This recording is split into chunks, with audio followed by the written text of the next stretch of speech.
ఆయుర్వేదం ఏం చెప్తుంది? జస్ట్ కాలు చేతులు కడుక్కొని తినండి. కాలు చేతులు కడుక్కొని తినండి. నిజం చెప్పండి, కాలు చేతులు కడుక్కునే పద్ధతి ఏంది? ఎక్కడి నుంచి వచ్చింది? ఏ సంస్కృతి నుంచి వచ్చింది? ఏముంది కాలు చేతులు కడుక్కునే దాంట్లో? ఏముంది? కాళ్ళలో చేతుల్లో ఏమున్నాయి? నోస్ ఉంటాయి కాదా? కాదు. అయితే మెరిడియన్స్ ఉంటాయండి కొన్ని. అక్యుపెంచర్ లో కొన్ని మెరిడియన్స్ అరికాలలో అరిచేతుల్లో ఉన్నాయి. కాలు చేతులు కడుక్కునేది చేతులు దట్టి అయినో కాలు దట్టి అయినో కడుక్కునే పద్ధతి కాదు అది. కొన్ని ప్రెషర్ పాయింట్స్ ఉన్నాయి అరికాలలో అరిచేతుల్లో, కొన్ని ప్రెషర్ పాయింట్స్ ఉన్నాయి.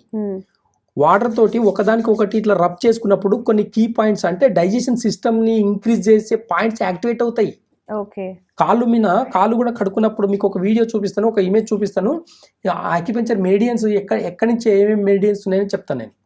అరికాలలో కిడ్నీ మెరిడియన్ ఉంటుంది, లివర్ మెరిడియన్ ఉంటుంది, గాల్ బ్లాడర్, స్టమక్, ప్యాంక్రియాస్, ఇవన్నీ కూడా డైజెషన్ ఉండే టెక్నిక్స్ అన్ని కూడా, డైజెషన్ ఇంప్రూవ్ చేసే అన్ని కూడా కీ పాయింట్స్ అన్ని కూడా ఆక్యుపెంచర్ పాయింట్స్ అన్ని కాళ్ళ నుంచే స్టార్ట్ అవుతాయి.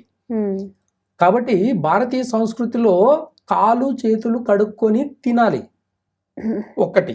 రెండవది, పెద్దలు టైంకి తినమని చెప్పారు. ఏ టైం చెప్పండి? అది కూడా చెప్పారు. టైంకి తినమన్నది ఒక్కటి మాత్రం గుర్తుంది మనకు. ఏ టైంకి తినమని చెప్పినందుకు గుర్తుకు లేదు ఎవరికి.